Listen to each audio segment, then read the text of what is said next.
Well, David, first of all, where are we transfer-wise? Still a day to go? Still working hard.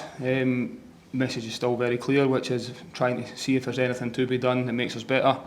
We'll try and do it. At the same time, delighted with the work we've already done, the hard work that's went in, the players we've brought in. But whilst this window's still open and there's still the potential for ins and outs, we're just being as active as possible and making sure we do everything we possibly can to, if we can strengthen, we'll try to.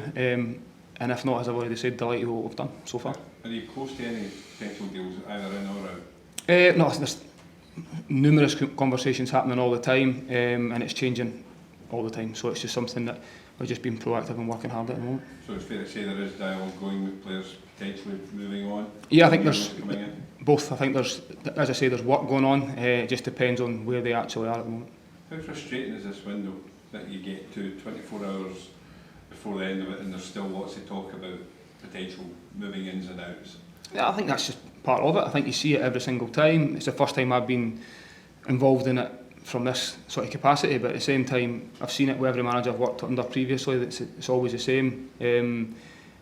It's been a slower window probably because of international tournaments in the summer and people moving later on, and I think that just naturally happens. People start to look at targets they don't get initially, people become available, maybe one club sign 3 or 4 players, people then got bloated squads. There's all sorts of variables that make it change all the time.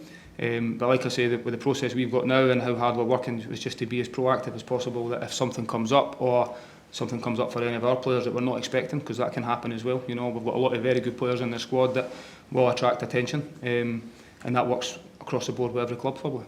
Is the interest in Luke McCowan still live? Listen, I'm not going to talk about any individuals. He's a Dundee player and continues to be, and that's where we are with that one. Would you just be content if the window closed in the next 20 minutes and that would be it? That's where we would be. That's it. I think if the window was to close now, I think all you can do is worry about things you can affect, and if the window was closed, there's certainly nothing I could do about it. In terms of the squad, how comfortable are you that the squad that you have then can achieve the goals that you set them? Yeah, I think we've seen that already. I think I've mentioned it in the last sort of couple of weeks with the additions we've already brought in. We have got a large squad now. There's a lot of competition for places. You're seeing it every day in training. Boys are getting fitter, getting stronger. We're still not quite there, but a lot of positives to take out of it. I've seen it every single day. So the group itself at the moment is developing and going in the right direction. We know the results need to get better. We're not shying away from that. But there's a real collective and positivity around the group internal at the minute, which is great. You're not the only manager who said that results need to improve. That again adds with the pressure, but with the expectations of Hibernian and other clubs indeed as well, does that put more pressure on you, or is that just when you took the job you know that you knew exactly what that was? No, that is the pressure that every single football manager has. It's heightened probably the bigger clubs that you actually go to. I knew that signing up to this job. That's something that I've been at the club for 10 years. I know exactly the expectation, the demands, and it's not something I've shied away from for obvious reasons, which is why I would put myself forward to do the job. And the pressure's always there. So I think that's something that, as part of being a professional and thinking you can be the best you can be, you need to deliver on these things, and that's my responsibility to make sure we get the results right. How much work do you put in with the defence in terms of trying to ensure that the mistakes, and it is a fairly new defence that's working together for this season? It's a collective. We work on various aspects of the game all the time. I think it's defending starts with the front as well. I think it's a collective thing. I've said that numerous times. We've also suffered a few times from individual errors, which nobody does on purpose. I know I'm repeating myself. It's things we've said in the last 3 or 4 weeks. But it's clear for everyone to see. We know that. We know what we need to improve. But we also need to improve going the other way as well, because it's part of it. But as I've said, internally and the work that's going on, I'm delighted with the group. I'm delighted with the progress we are making. We all know where it needs to improve, as I said, and I'm sure we'll get there. It takes, again, some of the players, this is a big step up from where they played previously. Time, though, is something that is very rarely given to football clubs. The players need to adapt very quickly, doesn't it? Or you become under pressure, they become under pressure because the fans want success. Yep, that's it. That's part of the expectation, demands of playing for a big club, and that's whether you're in the team. That's the benefit of having a competitive squad as well, because then you've got people that are, if you're not delivering and not performing, that you're able to take your place, and if results aren't good enough, then that falls on me 100%.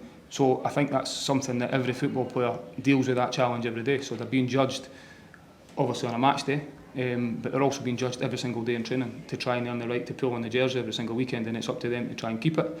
And that's what I want in training every day. I want it to be competitive. I want it to be that everybody drives each other on, but also sets a standard. We can't have that standard wavering even in training, so we can't just switch it on when it comes to match day. It's something that we need to do every single day.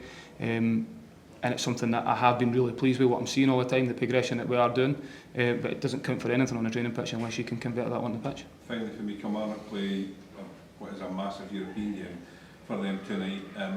Does that help you that they have such a big game just 3 days before? No, I don't think it's. I've been in that situation myself. Can go both ways from the players involved in that. One thing I would say is I wish them all the best. You also want the Scottish clubs to do well in Europe.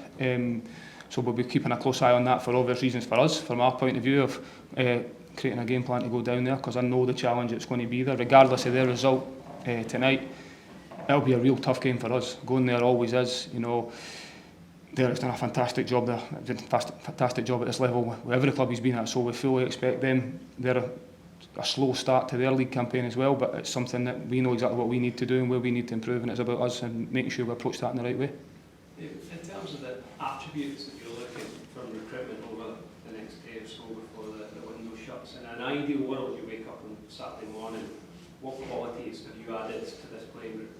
I think we've already seen with the ones we've already had, which is the big thing we've always talked about is the character of people. Firstly, I think that's so important when you're bringing new people into the building, to protect what you've already got. The group, there is a good core of boys here, and it's something that I've been really strong about, the character of the boys, which is, we've seen that. Now, the other thing is the technical quality.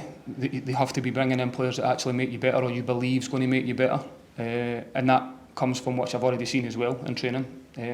Prime example of that, Junior Hoylett back in training, bringing players like that with experience, but also having some younger ones as well who've got that. Look at Kieran Bowie, young player coming in, who's got that youthful energy and desire to be the best he can be and wants to fight with everybody every single day to try and compete, to be that type of player.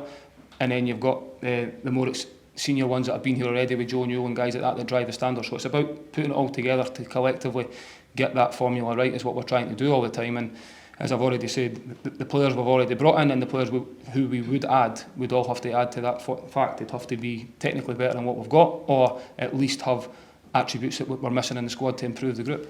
Are you looking forward to a deadline day as the head coach here? I don't really know, actually. I've not really thought about that. I think the deadline day's been going on for the last, as long as the window's been open, and once that closes, obviously you've got what you've got, and it's up to you then to try and get the best out of that. As I say, the club have been very supportive right from the start. Since the minute I've came in, the players were brought and the backing we've had, I'm very grateful for that, and as I've already said, they're continuing to support this as long as we feel it's the right thing for everyone involved. And my job, most importantly, I'm looking forward to the game on Sunday more than anything else. Supporters will wake up tomorrow sort of hoping and expecting at least a couple of new faces. Can you give us an idea roughly what extent of turnover? No, I can't, to be honest, I can't give you that. I think you'll always have that. I remember it even as when I played. So I remember sitting watching deadline day as a player, wondering if they're going to sign another right back who's going to be better than me. I think everyone's going to be sitting doing that. So the players will be sitting looking, going, I wonder what we're going to do. Fans are sitting with expectations saying, are we going to do anything else? And it changes all the time. So one thing, as I've said, one thing I will say is the process is what it is. We're working as hard as we can. If something happens, we need to be proactive for ins and outs, and I think that's the way it's going to be. Can I just ask you about Jake Doyle-Hayes? He's obviously not played for over a year now. Where are we at with him in terms of... He's fit. That's one thing I would say about the whole squad now. They're not match fit. There's a big difference there for being fit and being match fit, but touch wood, we've got no real injury concerns. Everybody's on the grass every day now, so he's just catching up on fitness. He's just not quite the players in front of him at the moment that are available. But in terms of the actual squad, from a physical point of view, from the physio's point of view, that everyone is fit and available. As a manager, is it tough for a player like Jake? Do you have to go and have a chat with him and just check he's all right in terms of... 100%, but these are conversations you have with players daily, just to make sure everything is all right. He's had a difficult time with injuries over the past 18 months with him, but we're in constant conversations, just seeing where he's at, and he's working as hard as he can to get himself back fit into the level. Do you think we will see him in a Hibs jersey in the next few weeks, or is it more like maybe months? That's changing all the time. One thing he is he's getting fitter and stronger every day, and he's got a good attitude towards it, which is all you can ask for, and it's our job as coaches to try and improve him all the time as well. So that will just be, I don't want to put a timescale on that, that'll be depending on how everything keeps progressing. Really. You and Hoyle, are any of them in contention for the weekend? As I've already said, in terms of physically, they're fit, as in not on the treatment table anymore. They are back in the training grass, back on the grass training with the players, which is great to integrate them back in. Whether or not they're ready to go and perform match minutes at this weekend might be a bit soon, but it's something that they've trained this morning. We'll see how they react for that, and there's still a few days obviously before the weekend, and we'll just see where we go with that.